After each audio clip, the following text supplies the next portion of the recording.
정치 맞수다 시작하겠습니다. 장성철 공론센터 소장, 김상일 정치평론가와 함께하겠습니다. 어서 오세요. 안녕하십니까. 안녕하세요.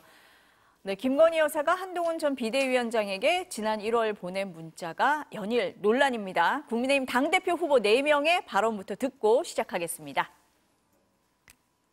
문자를 공개하면 또 일파만파 더 커집니다. 전당대 본래의 어떤 취지하고 다른 양상으로 흘러간다. 그래서 그냥 한동훈 위원장이 깔끔하게 정리하는 게 낫다 이렇게 봅니다.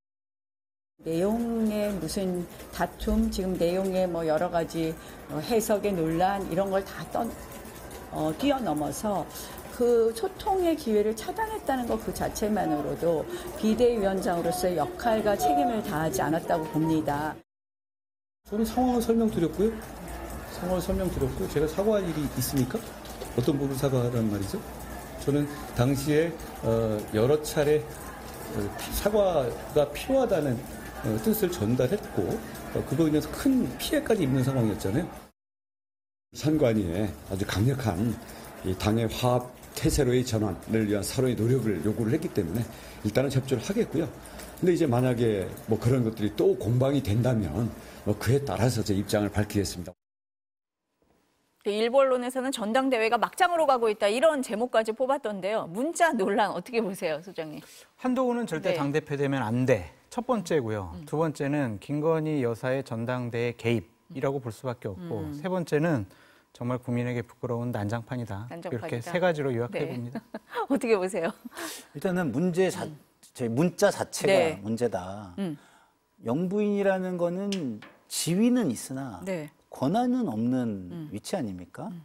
근데 무슨 권한으로 여기저기 다 개입을 하죠? 그러니까 한동훈 비대위원장에게 이렇게 문자를 보냈다면 다른 좀 본인이 알만한 어떤 고위직, 권한이 있는 사람들에게 또 다 보냈을 수 있지 않을까? 한동훈 후보에게만 보냈겠느냐? 이런 의구심을 들게 하는 거기 때문에 문자 자체가 일단은 문제다. 두 번째는 시기와 의도가 문제다. 왜 이 시기에 6개월을 지나서 했을까? 이 문자가 왜 지금에서야 공개됐을까? 그렇죠. 그러면 그 의도는 뻔하다.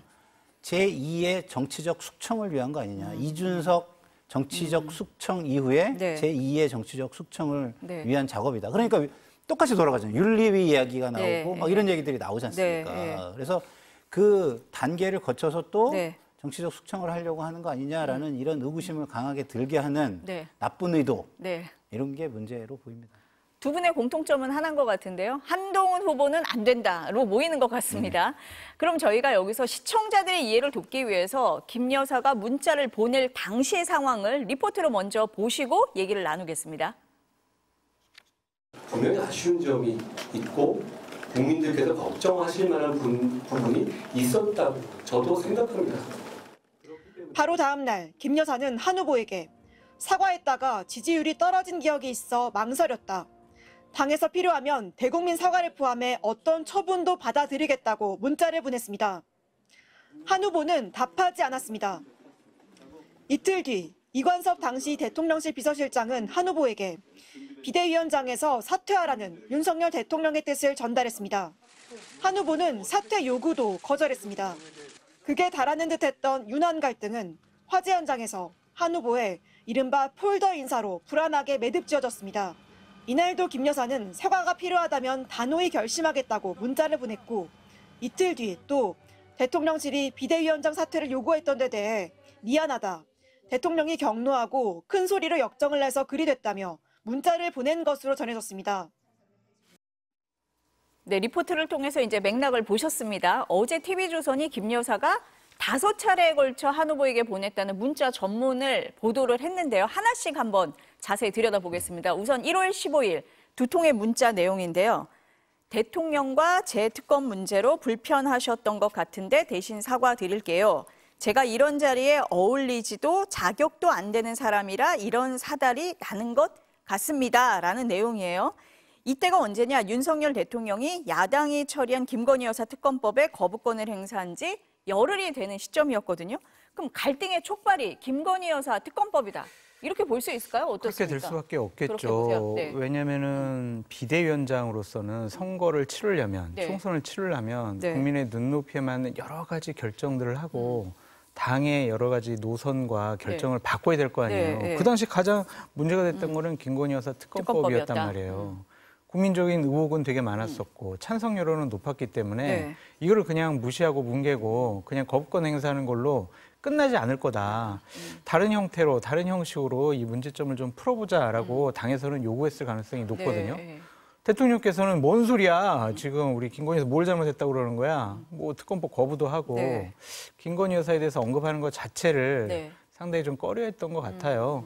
그렇기 때문에 김건희 여사 문제 때문에 한동훈 비대위원장과 윤석열 대통령 사이의 간극이 점차 벌어지기 시작했다. 그렇게 보는 것이 합리적인 것 같아요. 어떻습니까? 이 첫 번째 문자는. 그러니까 기본적으로 대통령과 불편하셨던 것 같은데 제가 대신 사과드리는 거잖아요. 그러니까 대통령과 불편한 관계는 이미 발생한 거예요. 이미 불편해 있었다. 갈등이라는 게 이미 발생한 거예요. 그러면 그 갈등이 무엇이냐에 따라서 이 문자의 진정성이 확인이 되는 건데 이 갈등의 원인을 쭉 맥락적으로 살펴본다면 김건희 여사의 사과 문제가 결국에는 갈등의 요인이 됐을 것이다 라는 겁니다. 왜냐하면 한동훈 비대위원장이 국민 정서와는 맞지 않는다는 식으로 사과를 해야 한다는 시사를 했지 않습니까? 그게 굉장히 이제 불편했기 때문에 서로 굉장히 안 좋았다는 거예요. 그러면 이 상황에서 제가 대통령과 안 좋은데 저한테 만약에 문자가 와가지고 당신한테 사과할게. 이게 무슨 의미가 있죠?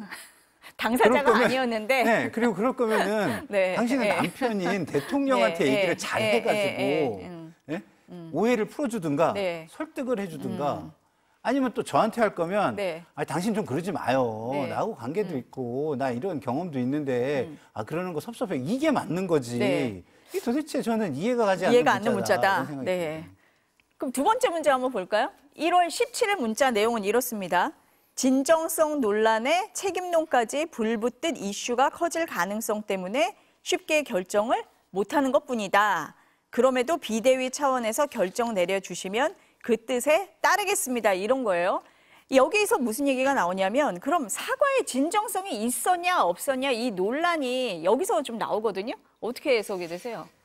5개의 문자를 종합적으로 보면 김건희 여사는 사과를 하고 싶어 했고 만약 사과를 하게 되면은 당이 총선에서 그래도 내 문제를 털고 한번 유리한 고지를 먼저 선점할 수도 있겠다. 그렇게 판단을 한 것 같아요. 그러니까 사과의 진정성은 있었다라고 저는 보여집니다. 우리가 이제 김건희 여사를 다른 녹취록과 영상을 통해서 보면은 이렇게 정말 예의 바르고 자중하시고 겸손하고 낮은 자세로 취하는 분이라는 거를 이 문자에서 알 수가 있거든요. 그러면 김건희 여사는 대단히 정무적으로 감각이 뛰어났다라고 볼 수밖에 없어요. 야, 총선에서 내 문제가 이거 상당히 국민의힘에게 악재가 될 수밖에 없겠구나. 그럼 내 문제는 내가 털고 가는 게 낫겠다. 그러면은 지금 뭐 여러 가지 디올백 받은 것과 관련해서 그리고 나의 특검과 관련해서 이 문제는 내가 직접 풀어야 되겠다. 그래서 당에서 허락만 해주면 결정해주면 나는 대통령실에서 설령 반대한다고 하더라도 내가 주도적인 결정권을 갖고 있으니 나의 정무적인 판단을 갖고 나는 사과를 하겠다. 그게 국민의힘 총선 승리에 도움이 된다면 나는 내가 얼마든지 사과를 하겠다. 좀 그런 진정성이 있다라고 보여집니다. 근데 한동훈 후보 측에서는 여기에 대해서 전제가 있었다라고 지금 계속 주장을 하고 있잖아요. 네, 어떻게 보세요, 정명관님? 저는 진정성을 찾기가 개인적으로 굉장히 어렵습니다. 왜냐하면 아까도 말씀드렸지만 이미 갈등은 일어났죠. 그 문제가 본인의 사과 문제라면 대통령실은 안 된다고 얘기를 한 거예요. 그럼 대통령실에서 안 된다는 것을 한동훈 비대위원장이 여사 말만 듣고 하세요 할 수 있을까요? 그건 불가능한 겁니다. 이미 대통령과 그것 때문에 갈등이 발생했는데 아까도 말씀드렸지만 그럴 거면 대통령과 의논해서 본인이 결단해서 하는 게 맞는 거죠. 한동훈 비대위원장에게 물어볼 게 아니라 대통령이나 대통령실과 상의를 했어야 된다. 뭐냐 압박인 겁니다. 책임을 떠넘기면서 내가 꼭 해야 돼 이런 의도가 있었다는 그리고 거예요? 이거 해가지고 안 되면 그 책임은 당신이 하라면 하긴 할 텐데 옛날에 이런 일이 있었는데 만약 안 좋은 일 있으면 당신이 책임져야 돼. 이거 하고 나서 지지율 떨어지면은 책임져야 돼 이런 뜻이에요? 그렇죠. 너 뒤에 너 감당할 수 있어? 이런 거를 내포하는 문자라고 저는 보고요. 그리고 더더군다나 사과 자체의 진정성은 없는 게 이게 총선에 부담이 되니까 그런 거지 내가 정말 잘못했다고 생각해서 지금 대부분의 사과는 어떤 사과냐면 당신과 대통령의 관계가 이렇게 안 좋아진 거 정말 유감스럽게 생각한다. 굉장히 오래된 이 이슈라서 대통령이 역정을 낸 것 같다. 그러니까 네가 당신이 이해를 해라. 이런 거에 대한 미안함을 많이 표현하지, 나 이거 너무너무 잘못해서 국민들에게 어떻게 사과를 해야 제대로 된 사과를 하는 건지 잘 모르겠어요. 그런 방법을 좀 찾아주세요. 이런 진정성은 전혀 없고. 안 보인다. 네. 내가 이거 하면 총선에 좀 도움이 돼? 총선용으로 좀 효과가 있어? 총선용으로 효과가 있다고 당신이 얘기를 한다면 내가 한번 해볼게. 그런 뜻으로 들린다? 이렇게 들려요. 근데 이제 진정성 부분인데 만약에 진정성이 없었으면 한두 번 문자 보내고 나서 알았을 텐데. 그냥 뭐 답도 없네. 씹혔네. 아니 뭐 특별히 내 사과 필요하지 않은가? 그렇게 생각하고 더 이상 안 보내면 되겠죠. 근데 지속적으로 5번이나 더 보냈을 수도 있을 것 같아요. 그럴 수도 있을 것 같아요. 네. 아니면은 저렇게 문자를 씹으니까 다른 사람을 통해서 나의 진정성을 좀 설명을 해줘라. 그렇게 했을 수도 있고. 그렇게 5차례 그 이상 여러 가지 사과의 뭐 여러 가지 생각과 판단을 저렇게 얘기했다면 나는 진짜 사과해야 되겠구나. 그러니까 그것이 국민의힘 총선에 도움이 된다라는 정무적이고 정략적인 판단이라고 하더라도 어쨌든 본인 사과할 마음이 있었으니까 사과하겠다고 계속 얘기한 거 아니겠어요. 사과할 마음 없으면 5번이나 하겠어요. 근데 한동훈 후보의 허락이 그렇게 필요했느냐? 비대위원장이잖아요. 비대위원장이니까. 당의 결정이잖아요. 그러니까 당에서도 정무적인 판단을 할 수밖에 없어요. 자, 우리 김건희 여사 사과하면은 예전처럼 또 지지율 떨어지는 거 아니야? 또 진정성 있네 없네라고 할 거 아니야? 지금 그 얘기 하잖아요. 진정성이 있냐 없냐, 책임론 뭐 이런 얘기 나올 거. 그런 판단은 당에서 분명히 할 수 있었을 텐데 우리가 좀 축소시켜서 해석을 하자면 김건희 여사는 사과를 해서 당에 도움을 주고 싶어 했다라는 것은 명백한 사실이죠. 그 부분에 대해서는 인정을 해줘야 된다. 저는 아니냐. 좀 의견이 다른데요. 이게 사실은 문자를 계속 보내는 거는 사람마다 좀 달라요. 어떤 사람은 문자를 응답을 안 하면 오기로 계속 보내는 사람도 되게 많아요. 아니, 그러니까 이거는 사람마다 다른 거예요. 다르다. 그러니까 여러 번 보냈다고 진정성이 있다고 볼 수가 저는 없다고 보는 거예요. 자, 이게 비대위원장이었고 당의 결정이었다라고 지금 말씀하시는데 당의 결정은요 이미 대통령한테 갔어요. 사과를 하시는 게 좋겠다고 생각합니다. 그리고 어느 언론에 보면 원내대표도 같은 의견을 전달했다는 거 아닙니까? 그렇다고 한다면은 당의 결정은 이미 난 거예요. 근데 용산과 당의 주류인 친윤계가 거부를 한 겁니다. 친윤계가 당내 토론에서도 주도해가지고 이거 말도 안 되는 거야. 도움이 안 돼. 해가지고 거부시켰잖아요. 그런 상황에서 한동훈 비대위원장한테 여사가 얘기를 해가지고 당신만 결정하면 대통령이든 용산이든 당의 친윤 주류든 내가 다 그냥 휘어잡고 다 내 마음대로 할 수 있어. 이건 말이 안 되잖아요. 한동훈 후보는 그런 것까지 다 봤을 거다. 아니 근데 그것도 좀 말이 안 되는 해석인 것 같은 게 이중 플레이 했다는 거잖아요. 그러니까 윤핵관들 대통령실은 사과하면 안 된다고 그러고 여사는 사과한다고 하면서 한동훈을 엿먹이려고 하거나 아니면 골탕 먹이려고 했다. 그럴 이유가 없잖아요. 그 당시에는. 예를 들면은 총선 공천이 이제 막바지가 돼가지고 김건희 여사가 좀 A라는 사람, B 사람, C 사람 좀 챙겨줘요. 공천에 좀 상위 순번 주고 지역구도 좀 좋은 데 주세요. 라고 했는데 그걸 안 들어줬어. 그러면은 한동훈한테 기분 나빠 있을 거 아니에요. 그러면 이제 골탕 먹이려고 내가 어떻게 혼내주지? 술을 쌌을 텐데 지금은 1월달은 그게 아니에요. 그게 아니고 일단은 정무적 판단이 저는 상당히 김건희 여사가 뛰어나다고 보여지는데 이거는 내가 사과하고 끊고 넘어가야 된다. 당에서 한동훈 비대위원장만 오케이를 해주면 윤석열 대통령과 윤핵관들, 뭐 대통령 비서실의 여러 가지 정무적인 판단은 내가 다 정리할 수 있다. 이런 자신감도 보이는 거다라고 좀 말씀드려요. 아니, 김건희 여사가 그렇게 정무적인 판단이 뛰어난데 방송을 통해서 사실상 공개적으로 요구한 거를 이해를 못합니까? 전 그게 이해가 되질 않아요. 한동훈 비대위원장이 오케이를 하면 끝난다. 저는 그거에 대해서 동의하기 어렵고 저는 오히려 한동훈 비대위원장이 뭡니까 도대체. 윤석열 대통령과 김건희 여사의 네. 위기 탈출용 출구 전략이었어요. 그렇잖아요? 한동훈 비대위원장 법무부 장관 잘하는 사람을 데려다 자기 사람을 심어가지고 네. 자기들 뜻대로 당을 한 다음에 총선에서도 좀 효과를 보겠다. 그리고 다시 정부로 돌아와라. 너는 정치 아직은 할 저기가 안 돼. 우리가 허락하기 전에는 넌 정치하는 거 아니야. 뭐 이런 의사까지 담아가지고 보냈잖아요. 근데 갈등이 일어난 거예요. 근데 그 갈등을 중재하려는 노력의 일환이었다고 저는 보지. 이 사과는 저는 그냥 달래는 차원에서 그냥 한 거지 진정성은 전혀 있어 보이지 않는다 이렇게. 아니 저것도 말이 안 되는 게 이 시점이 이거는 지금 1월 17일 문자잖아요. 네. 사퇴라는 거는 그 이후에 1월 나왔으니까. 21일이란 말이에요. 네. 그러니까 뭐 사퇴, 뭐 감이 안 되네, 이거 아이 골탕 먹여야지, 이거랑도 아니란 말이에요. 그래서 이때까지는 진정성이 있었다. 사과할 생각이 있었다. 네. 그래서 당의 총선 전략에 본인이 좀 도움을 주고 싶어 했다라고 보는 게 맞죠. 시점을 좀 구분해야 돼요. 15일 문자를 한번 보세요. 15일 문자 대통령과 재특검 문제로 불편하셨던 것 같은데 사과드릴게요. 거기 그렇죠? 방점이 있다 이렇게 보신다 이거죠? 대통령과 이미 불편한 겁니다. 이게 특검 문제라는 네. 게 사과도 다 들어가 있는 거예요. 네. 거기에는 특검에 기본적으로 디올백 문제가 굉장히 이슈가 돼가지고 더 부각된 거 아니었습니까? 그때? 참 이게 해석의 부분이다 보니까 엇갈리시는 것 같은데. 근데 저희가 이렇게 해석과 분석을 하면서도 지금 뭐 하는 짓인가라는 좀 생각이 들어요. 한번 다음 문자를 보면은 그럼 조금 더 명확해질까요? 한번 보실까요? 한동훈 전 비대위원장이 대통령실로부터 사퇴 요구를 받은 지 이틀 뒤인 1월 23일 네 번째 문자인데요.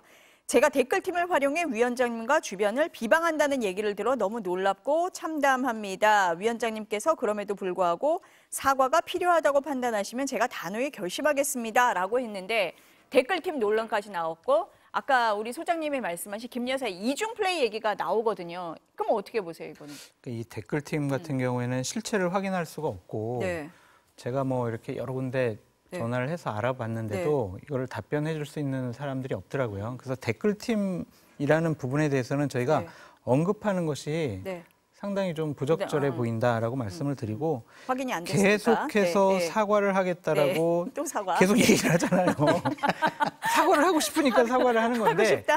한동훈 비대위원장도 솔직히 좀 이해가 안 가는 부분이 있어요. 만약 이 정도로 한 번 보내와서 사과하는데 씹었어. 근데 다음에 문자가 안 와. 그러면 에이 진정성 없었나 보다 그랬는데 계속 뭐 네 번째 오고 하면은 그럼 여사님이랑 좀 연락을 해가지고 지금 나도 사과하는 게 맞다고 생각하는데 여사님 확실히 사과하실 거죠? 근데 대통령하고 대통령실 참모 윤핵관들이 지금 사과하면 안 된다고 지금 나는 엄청나게 압박을 하고 불쾌한 일도 많이 있었습니다.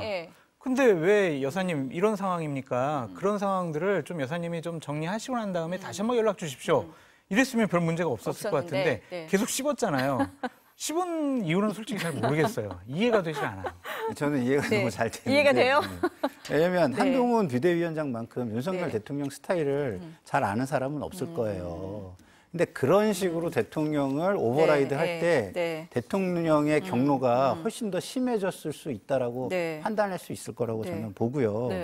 기본적으로 댓글팀을 이용해서 비방을 한다 이런 얘기까지 돌았다는 건 무슨 얘기냐면 이 얘기가 김건희 여사 귀에까지 들렸다는 거예요. 그리고 그게 들렸었다는 건 뭐냐면 한동훈 비대위원장이 아니더라도 한동훈 비대위원장 측의 이야기가 들렸다는 얘기일 거 아니겠습니까? 그러면 지금 둘 사이는 이미 갈등 플러스에서 어마어마한 오해가 쌓여가고 있는 상황이라는 거예요. 그러니까 어떤 얘기를 해도 진정성이 있다고 받아들이기 어려운 상황까지 온 거다. 그런데 거기에서 대통령과 어떻게 풀게 만들어줄게라는 얘기가 먼저 있지 않고 사과하면 사과할게요.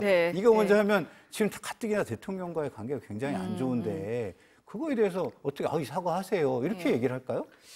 근데 비대위원장이라면 정치력을 발휘해야 되는 자리입니다. 그러니까 대통령과 불편하고 갈등이 있고 좀 오해가 쌓이면 그것을 꽁하고 있다가 그 여사가 문자 보내면은 그냥 씹고 무시하고 그렇게 할 자리는 아니다. 돼요, 그 자리 자체가. 그럼요. 비대위원장 자리는 정말 당의 많은 갈등과 혼란과 이런 것들을 다 수습을 해가지고 여권 전체가 총선 승리를 위해서 하나의 오케스트라처럼 다 조화롭게 이루어지도록 지휘자 역할을 해야 되는 거지. 저 북치는 사람이 마음에 안 드니까 너는 북치지 마. 그렇게 하는 자리는 아니다. 안 돼요. 그래서 정치력이 부족하다라는 그런 공격을 받을 수밖에 없다. 비대위원장에 네. 대해서 공격을 네. 받을 수가 있는데 네.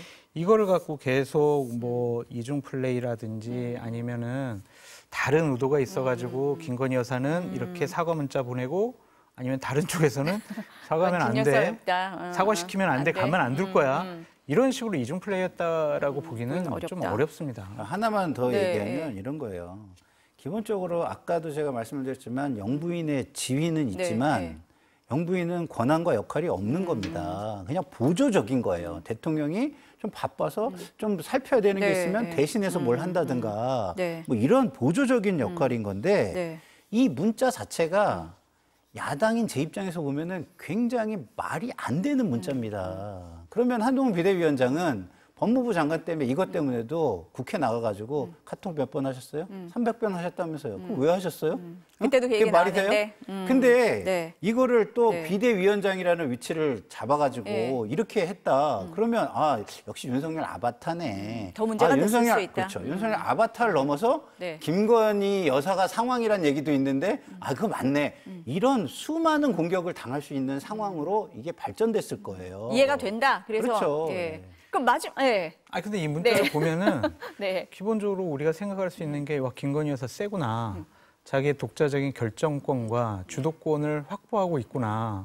그런 생각이 드는 거예요. 그러니까 이렇게 생각을 하고 그럼 인정을 해주고 야당에서 공격을 하겠죠. 네. 왜 여사가 그런 이거 국정농단 아니냐 개입이다. 이렇게 되는 거죠. 어쩔 수 없죠. 이미 문자는 이렇게 공개가 됐고 됐으니까. 그런 의도가 있는 것처럼 보이기 때문에. 네. 그럼 다섯 번째 마지막 문자 한번 볼게요. 다섯 번째 문자에서는 윤 대통령하고 한 전 비대위원장 간의 갈등이 이제 지금 드러납니다. 대통령께서 큰 소리로 역정을 내셔서 마음 상하셨을 거라 생각한다. 자신의 잘못 때문이라고 사과의 뜻을 다시 한 번 더 전하고 있는데 이제 대통령 역정까지 그럼 확인이 된 거예요? 윤한 갈등이? 지금 계속 말씀하시고 그렇죠. 있는? 네. 그러니까 그동안 우리는 윤한 갈등을 막연하게 알았고 그다음에 저는 방송에서 그런 얘기까지 했어요. 한동훈 비대위원장이 강단이 없네. 차별화를 확실하게 했어야지. 응? 그래서 총선 참패한 거 아니야 라고 저는 얘기를 했는데 이걸 보면 공개적으로는 안 했지만 비공개적으로는 나름 강단 있게 요구를 했다라고 지금 느껴지는 부분이 나오는 거예요. 이게.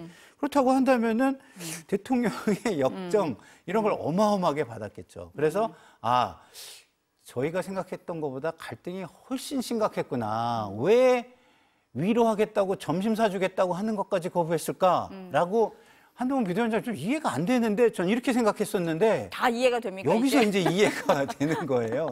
그러니까 이게 시점상 스토리를 보면 1월 21일 날 이관섭 대통령실 비서실장이 한동훈 당시 그만두래 대통령의 말을 전달해 준 거고 1월 23일 날 사퇴 안 해요 라고 하면서 폴더 인사한 날이잖아요. 그러면서 같이 기차를 타고 올라온 거잖아요. 그때 역정을 들었을 것 같아요. 그런 썰이 있었죠. 그때 많이 그런 소문이 있었잖아요. 그러니까 제가 추측하기에는 그때 많이 역정도 내시고 혼내기도 하고 그랬던 것 같은데 그러고 나서 이틀 후인 25일 날 김건희 여사가 또 이러한 문자를 보내는 거란 말이에요. 얼마나 사과하고 싶었으면 이렇게 다섯 번째 문자까지 보내겠어요. 그러니까 김건희 여사는 야 이거 윤석열 대통령하고 한동훈 비대위원장하고 총선을 앞두고 갈등 일어나고 분란되고 싸우면은 총선 못 치르겠구나. 내가 둘 사이를 좀 사과시켜야 되겠다.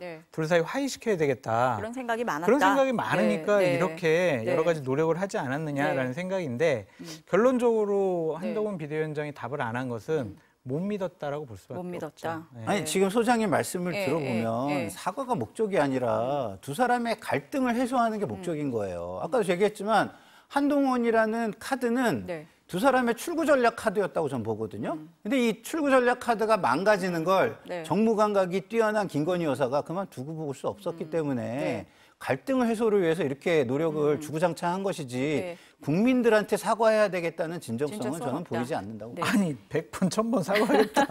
다 내 잘못이다. 이 정도면 진정성이 그러니까 있다. 갈등을 해소하려고 한 거죠. 근데 사적 문자에 답하는 게 부적절하다는 게 한동훈 전 비대위원장 답변이에요? 해명이에요? 그 부분은 어떻게 이런 보세요? 문자가 논란이 되고 난 다음에 본인을 해명하고 변명하기 위한 하나의 명분과 논리로 명분이었다? 만드는 것 같아요. 그럼 그전에는 안 했습니까? 뭐 대통령 영부인이 뭐 사적인 인물이긴 하지만 어쨌든 대통령에게 많은 영향력을 끼친다고 본인도 알고 있을 거 아니에요. 그러면 김건희 여사를 통해서 대통령의 생각을 좀 바꾸고 설득하게 만드는 거. 그게 정치력이거든요. 저 사람은 사적인 인물이니까 나는 공적 사람이야. 대화 안 해야지. 이건 정치하는 사람이 취할 태도는 아니죠. 아니다. 이래서 정치력이 좀 부족한 거 아니냐. 그럼 비판 받는 거예요. 저는 지금 말씀하시는데 그전에는 안 했어. 지금 이 말에 제가 깜짝 놀랐는데 그전에 해가지고 문제가 됐으면 안 내는 게 맞죠. 그렇죠? 그렇잖아요. 그전에 한 것도 그럼 그게 적절한 겁니까? 적절하지 않잖아요. 부적절하잖아요. 그렇잖아요. 총장 부인이 뭐 민원 사항이 있으면 동훈이 내가 잘 알아. 내가 전달할게. 이렇게 전화로 딴 사람하고 통화한 것까지 나왔잖아요. 그죠? 그런 것들이 나오는 게 이 국가가 제대로 시스템으로 굴러가는 국가라고 국민들이 생각할까요? 하지 않잖아요. 아까도 제가 말씀드렸지만 영부인은 그냥 존중받고 그다음에 경호받고 등등의 대통령 부인으로서 지위가 존재하는 거지 거기에 직무의 역할이 따로 존재하지 않습니다. 논란의 중심에 서는 게 부적절하다라고 그게 옳은 말이고 당위론적으로 좋은 말이죠. 근데 하지만 지금 현실적으로 김건희 여사가 국정에 상당한 영향력이 있다, 결정권을 갖고 있다라고 다 알려져 있는데 그러한 존재 자체를 무시하면서 그냥 문자를 씻고 이제는 답을 안 할 거야. 이거는 비대위원장이 할 일이 거듭 말씀드려서 아니라니까요. 아니다. 현실을 인정하고 그 현실 속에서 방법을 찾아내는 것이 정치다라고 말씀을 드려요. 아니 근데 그 정치력 부재를 증명하기 위해서 이런 부적절한 문자를 지금 까요 또? 그것도 부적절하다. 그거는 부적절이 100만 배 정도 되는 부적절이죠. 이게 잘 됐다고 하는 거 아니에요. 그냥 아니라 현상 문제에 대해서 좀 분석을 하고 인정을 말씀드린 하자. 거지. 문자 논란 이거 아까 말씀드렸잖아요. 부끄럽고 창피한 난장판이다. 할 얘기가 너무 많으니까요. 저희가 조금 이어갈 텐데 잠깐만 광고 보고 저희가 다시 돌아와서 이 이슈를 이어가겠습니다. 네, 문자 논란 이슈 얘기로 더 이어가 보겠습니다. 그러니까 이게 너무 막 그 논란이 많아지니까 당 지도부에서 일제히 자제를 촉구했어요. 근데 그러면 이 표심이나 전당대회에 영향을 주겠습니까? 다른 후보들에게 영향을 줄까요? 어때요? 현재까지는 아닌 것 같아요. 아닙니까, 지금은? 그러니까 특히 영남 쪽 당원들이나 당협위원장이나 국회의원들이 그냥 좀 지켜보고 있대요. 이거 가지고 정말 한동훈 나쁜 사람이구나. 그러질 않는데요? 김건희 여사한테 저렇게 예의 없게 하다니 대통령을 배신할 사람이네. 한동훈 뽑히면은 정말 여권이 완전 분열하겠다. 이런 생각은 안 한다라는 거죠. 왜 이런 일이 벌어졌지? 되게 황당하네. 이런 생각을 갖고 있다는 거예요. 근데 어디선가 누군가 이걸 기획했을 거 아니에요. 갑자기 이 문자가 나온 데는 이유가 있겠죠. 그러니까 이걸 기획한 사람은 바보고 멍충이라고 저는 말씀드리고 싶은데 두 가지의 착각이 있었고 두 가지는 몰랐던 것 같아요. 그러니까 두 가지 착각이 뭐냐면 이 문자 폭탄 이슈를 던지면은 한동훈을 꺾을 수 있다.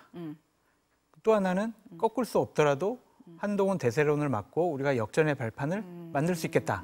이런 착각을 한 것 같다라는 좀 생각이 들고 이제 몰랐던 거는 뭐냐면 결국에 이 건이 김건희 여사에게 부메랑으로 돌아온다.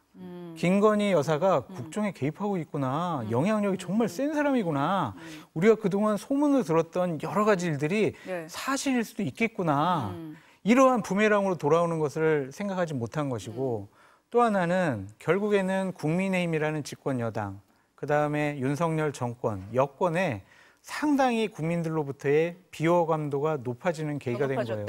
당신들 도대체 뭐 하는 거냐 지금 집권 여당 살다가 여사 문자 가지고 전당대회에서 싸우는 거는 처음 본다. 이게 뭐냐. 옛날에는 강목 사태는 있었지만 이렇게 문자 가지고 서로 치고받고 싸우는 건 처음 본다.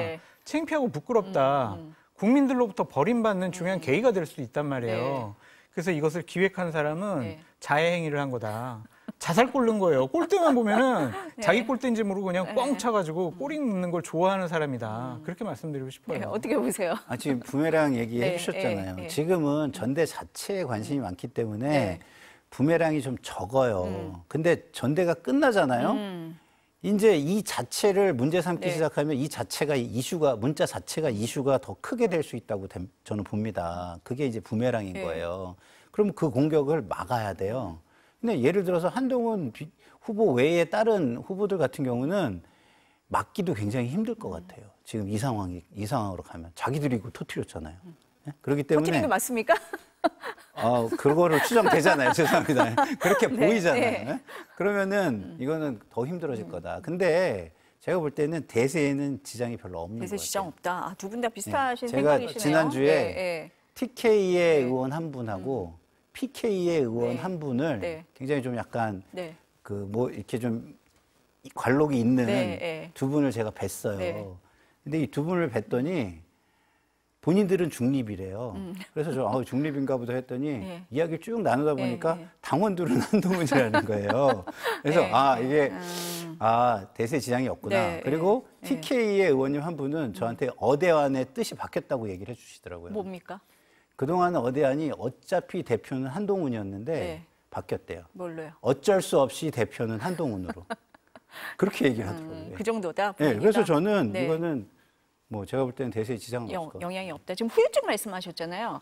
그럼 이제 전당대회가 끝난 다음에 계파 갈등이 더 심해질 거다. 그럼 당정 관계는 어떻게 할 거냐 이런 얘기 나온단 말이에요. 한동훈 후보 측은 이렇게 얘기를 하더라고요. 우리가 윤석열 대통령 부부를 가장 잘 안다. 그분들과 어떻게 하면은 관계가 유지가 되고 선을 넘지 않은 선에서 여권이 단합할 수 있는 거를 제일 잘하는 것이 우리다. 그렇기 때문에 우리가 당대표 되는 것에 대해서 너무 두려워하지 않아도 된다. 두려워하지 말라. 왜냐하면 잘한다는 거야. 20년 동안 같이 했기 때문에 그냥 눈빛만 봐도 억양 말투만 봐도 어떤 생각을 갖고 있는지 안다는 거예요. 그래서 당정 갈등은 크게 없을 거는 같은데 한동훈 후보 측에서 결심해가지고 생각하는 부분은 있더라고요. 다 좋은 게 좋은 건 아니다. 몇 사람은 가면 안 되겠다. 분명히 책임을 묻겠다. 이 부분에 대해서는. 왜냐하면은 권한을 갖고 있는 분이 권한을 행사하지 않고 그냥 좋은 게 좋은 거다. 옛날에 나 욕했는데 아예 괜찮아. 포용력 있고 너그럽게 받아들이면요. 만만하게 봐요. 다음에 또 기회가 생기면 또 그런단 말이에요. 당대표 되시면은 보통이 아니시겠는데요. 시범 케이스로. 당내 갈등은 그러면은 아니요. 갈등이 심해지는 겁니까? 아니 근데 아니면... 윤핵관 같은 경우도 대단히 분화가 돼 있어요. 그래서 지금 적극적으로 전당대회에 개입되고 있다라는 생각을 주는 윤핵관 몇 분은 아마 좀 시범 케이스로 떨고 계신가요? 그러면 지금 떨지 않고 오히려 더 이제 우리가 어떤 계기를 마련했으니까 더 세게 나가자라고 생각을 해가지고 원희룡 후보 측에서는 물러설 생각은 없는 것 같아요. 계속 좀 문제 제기를 하고 다른 문자를 터트린다라는 소문까지 있어요 지금. 그래서 우리가 상황을 지켜봐야 하는데 한동훈 후보 측에서는 어쨌든 이 문제와 관련해서 지금처럼 원론적인 드라이한 대응을 하겠다 그런 입장인 것 같습니다. 또 다른 문자가 나온다니 참. 그럼 전당대회 이유가 더 문제다. 아까 그런 말씀하셨는데 후유증이 심할 거다 이렇게 보세요? 그렇죠. 그리고 한동훈 한동훈 후보가 돼서 국민의 지지율과 기대가 올라가면 다 해결이 될 것 같긴 해요. 근데 한동훈 당대표가 됐는데 지지율이 안 올라간다. 그럼 갈등은 아마 어마어마하게 격화되고 후폭풍이 굉장히 강할 것이다. 이런 생각이 들고요. 그러나 이제 다른 후보들이 되면 국민 지지가 올라갈 가능성 자체가 아예 저는 안 보이기 때문에 아예 후폭풍이 어마어마할 거다. 더 어마어마할 거다. 뭐 하는 거냐? 그렇게. 제가 이제 하나만 부메랑이죠. 하나만 더 예측을 해보면 후유증보다는 여권의 주도권이 한동훈 위원장에게 거의 완벽하게 넘어가는 계기가 될 것 같다. 윤석열 대통령이나 용산도 한동훈 위원장의 눈치를 볼 수밖에 없는 상황으로 가게 될 것 같다. 그런 생각이 좀 듭니다. 그래서 이런 문자를 공개했을까요? 그 이후에 이제 여러 가지 이제 논리적인 근거를 대야 되는데 지금 다른 아이템으로 넘어가야 분위기는 그러니까. 이 얘기 너무 많이 해서요. 다음 이슈로 한번 넘어가 볼게요. 경찰이 어제 최상병 순직 사건 수사 결과 발표했습니다. 관심이 임성근 전 사단장이었는데 혐의 없음으로 결론이 났어요. 두 분은 어떻게 보세요? 면죄부 준 거죠. 뭐. 면죄부다. 법권 행사를 위한 명분을 제공한 거기도 해요. 어제 수사 결과 발표하고 오늘 대통령께서 바로 거부권 행사하셨잖아요. 그거에 대한 합당한 명분을 주기 위해서 경찰에서 긴급하게 좀 발표하지 않았느냐라는 좀 생각이 드는데 이런 생각도 있어요. 아니 이렇게 경찰에서 임성근 무혐의할 거면 왜 그렇게 박정훈 단장의 수사 결과에 대해서 경찰에 이첩시키는 거에 대해서 그렇게 난리를 벌였느냐. 그냥 내비뒀으면 되잖아요. 경찰에서 무혐의하면 아무런 지금 문제 없이 지금까지 조용하게 갈 수 있었을 텐데 최상배 특검하자는 얘기도 안 나왔을 텐데 왜 이렇게 난리를 벌였느냐. 이것을 이런 상황으로 이끌어온 사람들은 하여튼 반성을 하고 또한 그러한 정무적인 판단한 거에 대해서도 네. 또한 대통령을 잘못 모신 것에 대해서도 상당히 좀 반성하고 좀 국민들께 사과해야 되지 않느냐라는 좀 생각도 들고요. 네. 그렇다고 해가지고 최상병 문제가 이대로 덮일 것 같지는 않습니다. 많은 국민들은 의혹을 갖고 있고 제 자신도 네. 경찰이 결국에는 권력의 눈치를 봤구나. 대통령께서 임성근은 뭐가 문제야? 문제 없어. 빼. 이런 것이 명백하게 드러났잖아요. 대통령의 뜻에 어긋나는, 반하는 그런 경찰의 수사 결과가 발표될 수 있었을까요? 없잖아요. 네. 그러면은 보다 더 공정하고 객관적으로 조사를 해야 된다라는 국민적인 여론은 더 높아질 것 같고 네. 특검에 대한 명분은 더 강화됐다 이렇게 네. 보여집니다. 어떠세요? 제가 예. 그 총선 이후에 네. 최상병, 최혜병 특검만은 꼭 해야 된다. 왜? 그게 총선 민의였기 때문에라고 네. 말씀을 드렸고 네. 그 총선 민의는 어디에 기반한 것이냐면 신뢰에 기반한 것이다. 불신에 기반한 것이다. 이런 말씀을 드렸거든요. 그러니까 이 정부가 최상병 특검과 관련된 모든 행위에 신뢰를 이미 잃어버렸어요. 근데 이렇게 나오면 국민들은 의구심을 철회하는 게 아니라 역시 팀플을 할 것 같다는 의구심이 확인되네. 짜맞췄다, 뭐 이렇게. 그러니까 팀플레이처럼 네, 느껴지네. 네. 이 의구심이 네. 저는 그대로 남을 거라고 생각하기 때문에 네. 결국은 국민의 의구심을 해소해주지 못하는 한은 특검을 하는 게 맞다. 그렇지 않으면 사회적 비용만 계속해서 커져갈 뿐이다. 이런 네, 말씀을 드리고 싶습니다. 아까 말씀하신 대로 이제 바로 거부권이 행사가 됐기 때문에 국회로 다시 이제 넘어오는 상황이잖아요. 그럼 재의결 전망은 어떻게 보세요? 안 될 것 같습니다. 안 될 것 국민의힘에서 같으세요? 이탈표가 거의 없을 것 안 나올 것 같습니다. 같으세요? 안철수 의원 정도만 네, 찬성할 네, 것 같고요. 네. 다른 의원들은 뭐 참석을 하더라도 네. 반대표를 던질 가능성이 상당히 높습니다. 그러니까 민주당안은 안 된다는 거예요. 그러니까 민주당안은 정쟁의 소지가 있고 네. 이 최상병 죽음을 밝혀내는 것보다는 네. 누군가를 처벌하고 대통령을 곤혹스럽게 만드는 특검법안이다라는 결론을 내리고 있기 때문에 이 특검법안은 아마 통과가 안 될 것 같고요. 제가 봤을 때는 한동훈 비대위원장이 네. 만약 당대표가 되고 나면 네. 여야가 머리를 맞대고 네. 보다 나은 특검법안을 마련했으면 좋겠다. 그런 생각이 듭니다. 네. 어떻게 보세요? 재의결 할 저는 경우에? 네. 재의결 네. 제가 봐도 네. 어려울 거예요. 네. 왜냐하면 제가 계속 우려했던 게 특검법이 너무 진영 논리에만 사로잡혀서 과도해지면 네. 또 다른 빌미를 줄 수 있다. 제가 그런 거를 굉장히 네. 우려를 했거든요. 근데 그 부분을 잘 파고든 게 한동훈 후보인 것 같아요. 그 빌미의 네. 부분을. 네. 그래가지고 저수지를 만들어 버렸어요. 반대해야만 하겠다라고 생각하는 사람들이 꽤 있었을 것 같은데 그 사람들이 갈 수 있는 저수지를 만들어준 거예요. 갈 수 있는 공간을 만들었다. 거기서 머물러 있을 만한 저수지를 만들어줬기 때문에 재의결에는 동참하지 않을 것 같다. 한동훈 안이 나와 있는 상태에서 재의결에 동참을 하면 사실상 민주당에 동조하는 것 이렇게 보여질 가능성이 많기 때문에 이게 더 합리적인 안이 나왔기 때문에 이거면 우리가 찬성할게라는 쪽으로 찬성 쪽에 기울어 있던 사람들이 돌았을 것 같다 이런 생각이 듭니다. 어쨌든 이제 이 수사 결과가 나오면서 특검의 필요성에 대한 여론은 여전히 높겠지만 재의결 가능성은 좀 낮다 이렇게 두 분 다 보시는 것 같습니다. 저희가 국민의힘 얘기를 너무 많이 해서 마지막으로 민주당 전당대회 얘기만 하고 끝을 내야 될 것 같아요. 재미없어요. 왜요? 오늘 관심도 없고 재미도 없어요. 이재명 전 대표는 이제 내일 출마 기자회견하는데 오늘 한 분이 하셨습니다. 김두관 전 의원이 오늘 출사표를 던졌는데 어떤 말씀을 하셨는지 한번 들어보시겠습니다. 1%의 다른 목소리도 대변해야 되는 책무가 있기 때문에 결심을 했고 또 우리 당의 그 건강성이라는 게 다양성과 역동성인데 이런 점에 있어서 김두관 후보 역할들이 충분히 있기 때문에 뭐 승패에 연연하지 않고 단 2%가 나오더라도 끝까지 완주하겠다는 이런 결심으로.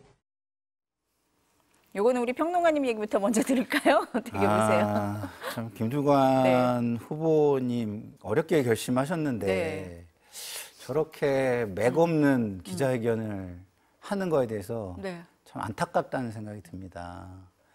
용기를 내야긴 하겠는데 강성 지지층의 그 비난이 두려우신 거죠 지금. 그러신 거예요? 네. 그렇지 않으면 출마 선언문을 읽으셔야죠. 출마 선언문에는 표현 잘 돼 있잖아요. 일극체제는 안 되고 뭐 막 이런 거 막 이렇게 네. 네, 잘 써놓으셨잖아요. 근데 그걸 읽지도 않고 기자들한테 그냥 배포하고 네. 그냥 사전에 읽으셨을 테니까 질문 받을게요.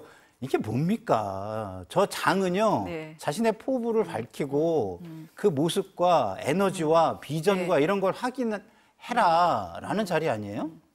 그러면은 저 기자회견 하지 말고 그냥 출마 선언문만 배포하고 아예 질문도 받지 말지. 뭐하러 저기 나와서. 안타까우신 거예요, 지금? 예, 곤혹스러워 하면서 질문을 받냐고요. 예? 그리고 답변도 그렇잖아요. 1%라도 대변은 해야 되니까.